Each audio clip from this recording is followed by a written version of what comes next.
నమస్కారం ఫ్రెండ్స్, ఇది రవి అన్వేషణ. ఈరోజు మనం మాట్లాడుకోబోతున్న టాపిక్ మీ లైఫ్ని డైరెక్ట్గా ఎఫెక్ట్ చేస్తున్న నిజం, కానీ ఇది ఎవరు చెప్పట్లేదు. మన ఛానల్కి కొత్తగా వచ్చిన వారు ఎవరైనా ఉంటే సబ్స్క్రైబ్ చేసుకోండి అండ్ బెల్ ఐకాన్ కూడా ఆల్లో పెట్టుకోండి. అప్పుడు నేను చేసే ప్రతి ఒక్క వీడియో మీకు నోటిఫికేషన్ ద్వారా వస్తుంది. ఇక లేట్ చేయకుండా వీడియోకి వెళ్ళిపోదు. ఫ్రెండ్స్, దేశంలో స్కీమ్స్ ఉన్నాయి, రూల్స్ ఉన్నాయి, ఫైల్స్ ఉన్నాయి, ఆఫీసెస్ కూడా ఉన్నాయి. కానీ సింపుల్ క్వశ్చన్, ఇవన్నీ ఉన్నా కూడా కామన్ మ్యాన్కి బెనిఫిట్ రావట్లేదు ఎందుకు? గవర్నమెంట్ చెప్తుంది, స్కీమ్ ఉంది, వెబ్సైట్లో ఉంది, పేపర్లో ఉంది, కానీ గ్రౌండ్ రియాలిటీలో ఒక పూర్ ఫ్యామిలీ ఒక పెన్షన్ కోసం మంత్ ఆఫీస్ చుట్టూ తిరుగుతున్నారు. ఒక ఫార్మర్ సబ్సిడీ కోసం అప్లై చేస్తే ఫైల్ ఎక్కడుందో తెలియదు. క్వశ్చన్ అడిగితే సిస్టమ్ ఇలా ఉంది సార్, రూల్స్ అలానే ఉన్నాయి, మీరు అర్థం చేసుకోవాలి.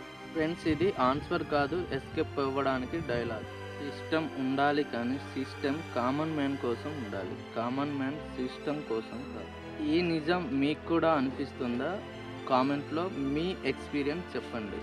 రవి అన్వేషణ మీ వాయిస్ బయటకు తీస్తుంది. Public facing reality. ఫ్రెండ్స్, పేపర్లో సిస్టమ్ పర్ఫెక్ట్గా కనిపిస్తుంది, కానీ గ్రౌండ్లో అడుగు పెట్టగానే రియల్ ఫేస్ బయటపడుతుంది. ఒక కామన్ మ్యాన్ ఆఫీస్కి వెళ్ళగానే ఫస్ట్ క్వశ్చన్ అడుగుతారు, మీ పని ఎవరు చెప్పారు? కరెక్ట్ డాక్యుమెంట్స్ ఉన్నా కూడా ఫైల్ మూవ్ అవ్వడం లేదు, రీజన్ అడిగితే సార్ బిజీ ఉన్నారు, రేపటికి రండి, ఇంకా సైన్ అవ్వలేదు.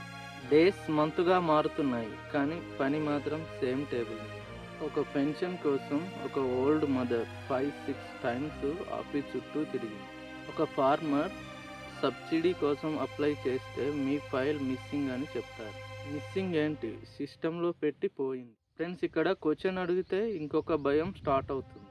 ఎక్కువ మాట్లాడితే పని ఆగిపోతుంది, సైలెంట్గా ఉండాలి, మన పని మనకి ముఖ్యం. ఈ భయం వల్లే జస్టిస్ నార్మల్ అయిపోయింది. ఇది కరప్షన్ గురించి కాదు ఫ్రెండ్స్, కామన్ మ్యాన్ని. ఈ సిచ్యువేషన్ మీ లైఫ్లో కూడా ఉందా? మీ స్టోరీ కామెంట్లో రాయండి. రవి అన్వేషణ నిజం బయటకు తెస్తుంది. సో నెక్స్ట్ పార్ట్ 3 వచ్చేసి hidden truth and system psychology. Friends, ఈ సిస్టంలో పెద్ద సీక్రెట్ ఏంటి అంటే కరప్షన్ ఒకటే ప్రాబ్లం కాదు. అసలు రియల్ ప్రాబ్లం భయం, సైలెన్స్, కన్ఫ్యూజన్. కామన్ మ్యాన్కి రూల్స్ ఫుల్గా తెలియదు, తెలుసుకుందామంటే ఇన్ఫర్మేషన్ క్లియర్గా ఇవ్వదు. క్లారిటీ లేకుంటే కన్ఫ్యూజ్ వస్తుంది, కన్ఫ్యూజ్ ఉంటే క్వశ్చన్ అడిగే ధైర్యం ఉండదు. అదే సిస్టమ్కి కావాల్సింది. ఒక సిటిజన్ కాన్ఫిడెంట్గా అడిగితే సిస్టమ్ షేక్ అవుతుంది, కానీ భయంతో అడిగితే సిస్టమ్ స్ట్రాంగ్ అవుతుంది. మన ఒక్కడితో ఏం జరగదు, సిస్టమ్తో ఫైట్ చేయలేం, మన పని మాత్రం అయిపోవాలి.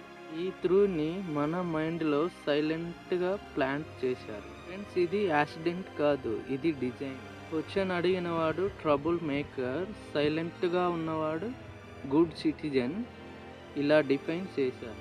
కానీ నిజం ఏమిటి? క్వశ్చన్ అడిగిన వాడే రియల్ సిటిజన్. ఈ సైలెంట్ బ్రేక్ చేయకపోతే ఇంజస్టిస్ కంటిన్యూ అవుతుంది, జనరేషన్కి ట్రాన్స్ఫర్ అవుతుంది. అందుకే రవి అన్వేషణ అడుగుతోంది, మీరు సైలెంట్గా ఉంటారా లేక క్వశ్చన్ అడిగే సిటిజన్ అవుతారా? ఫ్రెండ్స్, ఈ సిస్టమ్ ఓవర్ నైట్ మారదు, కానీ మనం మారగలం. Small steps, strong impact. Step 1, మీ రైట్ ఏంటో తెలుసుకోండి. స్కీమ్ ఉందా, ఎలిజిబిలిటీ ఏంటో క్లియర్గా అడిగి రాయి. స్టెప్ 2, ఓవరాల్ మాటలు వద్దు, రిటర్న్ అప్లికేషన్ ఇవ్వండి, రిసిప్ట్, అక్నాలెడ్జ్మెంట్ అడగండి. స్టెప్ 3, రేపు రండి అని డైలాగ్ వినగానే డేట్ ప్లస్ నేమ్ నోట్ చేసుకోండి, ప్రూఫ్ లేకపోతే జస్టిస్ లేదు. స్టెప్ 4, సింగిల్గా కాదు గ్రూప్గా వెళ్ళండి, 5 మంది అడిగితే సిస్టమ్ లిజన్ చేస్తుంది.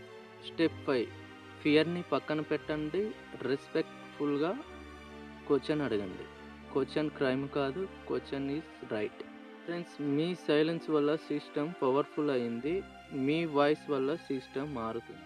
రవి అన్వేషణ సెన్సేషనల్ కోసం కాదు, సొల్యూషన్ కోసం. ఈ వీడియో ఒక సిటిజన్ని క్వశ్చన్ అడిగే ధైర్యాన్ని ఇవ్వాలి, అదే నా మిషన్. మీ హక్కు కోసం మీరు మాట్లాడకపోతే ఎవరు మాట్లాడరు. ఈ వీడియో యూజ్ఫుల్ అనిపిస్తే లైక్ చేయండి, షేర్ చేయండి, సబ్స్క్రైబ్ టు రవి అన్వేషణ.